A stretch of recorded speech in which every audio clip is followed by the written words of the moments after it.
Angelo. And we wanted to share our love story, how we met. And I don't know, did you want to start? How we met? Well, I met her through a mutual friend of ours in Florida. I was in Florida at the time. And she basically introduced us. And we started talking on the phone for a long time, for about 6 months. We were talking on the phone. We never met. Yeah, we never met. But we got to know each other talking through the phone, which was a good thing too, because a lot of times we get involved in relationships with people and we barely get a chance to get to know them. And so that's when we rush into relationships and stuff like that. And after that, you start getting to learn about that person. You start kind of like being turned off. Come on, Jay. It becomes kind of like, ah, man, I didn't know you was like this. I didn't know you was like that. All these things you start to find out. You start to learn about the other person. So sometimes that's the reason why relationships don't work. But Nasir and I, we got a chance to really get to know each other. Even though we didn't see each other for 6 months, we talk on the phone every single day. Every single We day. didn't see each other. I sent you pictures. And I sent you pictures too. I had 3 children, Qadir and Niara, and I sent them pictures of the kids and me, and I lied to them. I told you that I was 250 pounds. No, you didn't say that. Yes, I did. You told me you was fat, because you always think I said I was 200-something pounds. I remember maybe you 100-something. I remember you saying, man, I'm kind of big. And I'm like, well, how big? And I don't remember exactly, but you said something about how big you were. And I was like, well, how big can it be? Like 200 pounds? And you're like, oh, that's so sweet. You think 200 pounds and you still want to be with me? Whatever. I was like, all right, just wait. Yeah, because I gained weight after having Niara. So I was self-conscious about it because I gained like 25 pounds. So excuse me. Yeah, I thought it was bad. So we talk on the phone every single day, every single minute. I mean, everything that I did, she knew. If I had to go to the bathroom, I would tell her. Just crazy like that. Talk on the phone for hours to the point where I was going to work with little sleep, like 3 hours worth of sleep, because I was talking to her all the time. So excited, but it was a good thing, like I said, because we got to know each other. And so by the time we got into a relationship, we kind of like knew what we were getting into. What we wanted. We both wanted a family. We both we had the same morals and standards and beliefs as far as how a family should be, family structure. Yeah, family structure. I mean, both were like family oriented. She was raised by both her parents. I was raised by my mother, but my mom was a very strong woman, and so I give her thanks for that. You know what I mean? She taught me a lot. So she raised a good man. I mean, I'm not wilding out. I'm not out there in the streets smoking, drinking, doing drugs. I've never been the type to have like a whole bunch of women. I mean, I just seen what my mother's been through and stuff. Kind of like made me have respect for women. And now I have daughters, so I try to set a good example for them and for the boys too. But, so then after we met, I was like, oh, I want to live with you, whatever. So anyway, you came to visit. Yeah, I came to visit. And then I came to Florida, and then what happened? We had a fire. Ah, man, you going fast. I came to visit. That wasn't that fast. Stayed for a couple, like for the weekend. I stayed like. Actually, I was supposed to be here, I think Friday, Saturday, Sunday. Head back on Sunday, and I ended up staying like 2 days later. I called my job like, oh, I can't come, whatever, because I didn't want to leave. We got attached to each other like immediately. So she was all sad that I was leaving. I was sad too. And so I went to visit, spent some time, did some things. And then we decided that we want to be together. And so I ended up moving to Virginia because I had a business and everything there. So we decided that it would be easy for me to move. It wasn't that easy for me though. Okay, I gotta tell you that. I didn't want to. We didn't know we were young, so. I didn't want to. It took a lot. It took a lot for me to do it, but I did it, and I'm glad I did because it worked out. We're still here.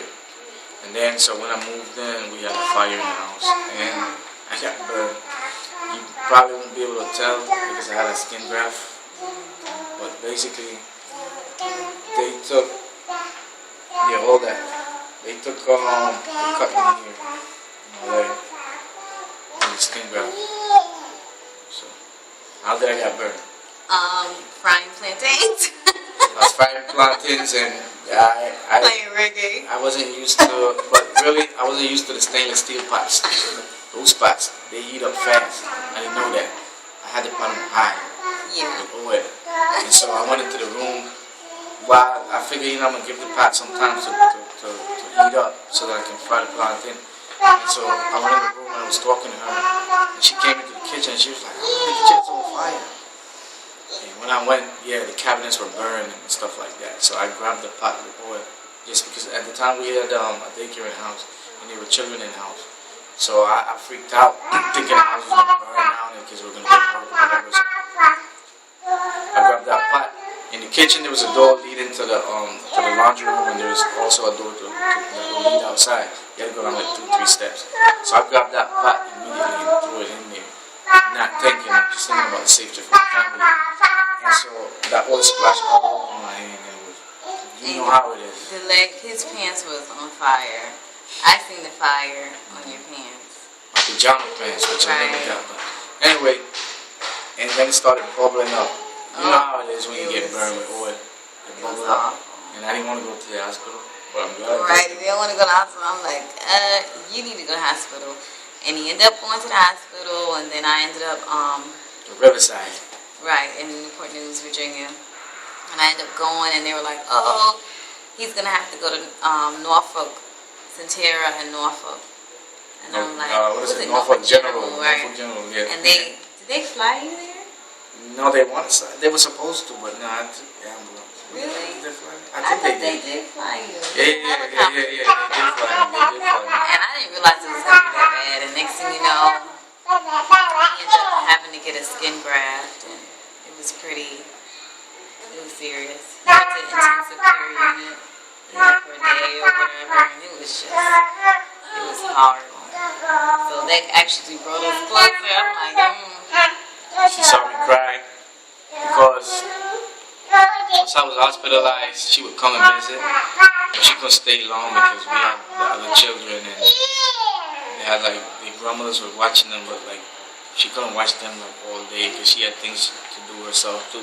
So she would come and stay probably for an hour, and help me, clean me up, bring food, whatever, read with me a little bit. And so she would leave, I would be sad, like, man, I didn't want her to go. So all that brought us a lot. So. It was a lot, and the children, they got closer to you because, I had 3 before, and then I was like, oh, I'm pregnant. I was like, oh, no. Man, I was like, oh, dude. Crazy. We were young. So that's how we met. A lot of people ask me all the time, how did you meet? And also, we forgot to say the fact that you're from Panama. Yeah, I'm from Panama. I came to the States when I was 20 years old, back in 1998. And then I've been in the States ever since. Went to Florida. Hawaii, you went all over. To a couple of states. But, yeah, I'm from Panama. So, and that's been, we really don't have issues because we are black, but sometimes we clash because of cultural differences, Because he might see things one way, and then I might see things another way. I'm like, oh, we don't do it like that, Like she might say tomato, and I might say tomato. So it's a culture thing, I mean, the biggest issue was cleaning because he likes the house a certain way, and I got offended as a woman. I'm like, this is my house, and you want to rearrange it and clean it. And then after I had a couple of babies, I'm like, you want to clean the house? Like, go in the room, I got it. Oh, okay. I just let it go. But that was the main issue. Growing up bothered me. growing up, I seen the men help the women tremendously. I did not grow up in a macho type of environment where the men didn't do nothing in the house. I live with my mom, and then sometimes I live with my aunt too, because my mom would move to the time when we were in Panama. She used to live in Bocas Island, and I used to like come back and forth, and maybe spend the summer with my aunt in Panama City. And so even my mom, even my stepfather, when the women went to work, the man would be when the women went to work, and if the men were at home, they would cook, they would clean, they would rearrange the house, all that. A lot of Panamanian men, that's how we are. So it wasn't a type of macho thing where, oh, I don't do that because I'm a man, I work. No, I work and I come home and still help. If she need help, she had a bad day, rough day, she couldn't get much done, and I came home, I could cook, I could clean, I can do whatever because I seen that growing up. So to me, it's not a big deal to clean, and maybe my style of cleaning was a little different from hers. But I like the style. It was just, in the beginning, it was just offensive to me at first because, I'm just so used to doing everything. And I grew up, my father helped too, but just being single for so long, it's like, oh, are you saying that my house is dirty? But eventually, I let it go. I appreciate it. So, that was pretty much it. So, that's it. So, that's it. I mean, we don't think that this is a, Cinderella story. We do go, we go at it too. I mean, we go at it sometimes. Sometimes it's good times, sometimes it's bad times, and when it's bad, but we know that we love each other, we love our children, so we still strive to balance it out, set a good example for the children. A lot of things I seen growing up kind of like ended up mimicking it, but now that I'm older, I realize that these things weren't all good. Like from the way we discipline our children and things like that, we strive to do it differently. I raised that boy, you had to rough him up. You had to pick him up and rough him up, because he was a boy. But now I realize that that's too far. You don't really have to discipline the children like that. First of all, you make them afraid of you. You take their self-confidence away, their self-esteem, and then they no good for nobody. So I'm working on that. I'm making progress. I used to smoke. I stopped smoking. It's been 2 years now. So what I'm trying to say here is that self-development. I'm working on myself. I'm not gonna tell you that I came into this relationship 100% clean and I didn't have any faults or whatever. I did have a lot of faults and skeletons or whatever. But right now we're in the process of working on ourselves every single day. We strive to become better, and we have made. I can say that from the time we moved in together in 2006 to now, we have both grown a lot in many different areas, and we have changed a lot because we are working on self-development. We will continue to develop ourselves and to work on ourselves. Right? Yeah. And we help each other. That's the main thing. Sometimes we go at it because he's stubborn. Yeah, hard-headed. But I am too. So we both are stubborn and hard-headed. So if he tells me, babe, you said that, you weren't going to be doing that anymore. And I'm like, you don't know how my day is. I know I'm wrong or whatever. And then sometimes I tell him, like, babe, we're supposed to be working on this and that. And he's like, ugh. But we still, we know each other. Sometimes it's hard to come to him, but I know I have to come to him. And then when I do, I might, because he's a lion. So he will be like, and then the next day, I can tell him. I know he listens, so we help each other. We know each other. Yeah, I learned that. I learned that Farrakhan said one time that a nation cannot rise no higher than its woman, and I never understood that. And so now I'm learning it. And being here in Puerto Rico, in Latin America, I've learned that you have to listen to your woman, man, because they have this sixth sense, and they see things that we don't see. See, when a woman opens her mouth and speaks, she's speaking out of pure wisdom. At least I know Aset does.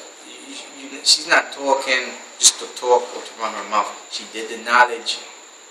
She did the knowledge and she's seen certain things, so then she started telling me stuff like that. So, and I've learned that when I don't listen to her, I end up bumping my head.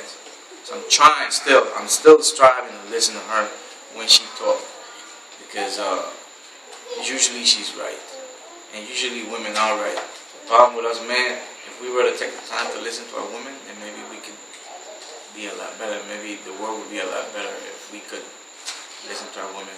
You know, it ain't no wrong with listening to your woman. She have your best interest. So take some time to listen to her and listen to what she's saying. You might learn something, and you may avoid something that could have happened to you. You know what I mean? If you listen to her. Right, that's the thing. Like, we just strive to respect each other. So sometimes we clash, but I listen to him. I do sometimes. I mean, honestly, I like it. If he tells me, babe, I don't like you doing this, I'm like, okay, I listen. But even though sometimes I am stubborn, I still strive to listen because I know that he cares about me, and he's not gonna lie to me or hurt me. So and that's pretty much it. We just wanted to share our experience. This is our new channel, and we're going to be doing videos periodically and just sharing our experiences, giving you advice. If you have any questions, just ask us. We're not experts. We're just married. Just married with kids. Yeah, with 7. With 7 9. kids. 9. Altogether. Yes, because when I'm at, I said I had 3 and I had 2, and then we added on. So then we have 9 all together. There were 7 here in the house, and then there's 2 in Florida. My 2 oldest, my 2 firstborn, DeAndre and Daisha, which I love very much. I love them all. I love my family, and I'm thankful for my family. This is it. What else can I tell you? Well, thank you for watching, and I hope you look forward to our future videos. We'll probably put out one every week. And that's it. Thank you. Bye.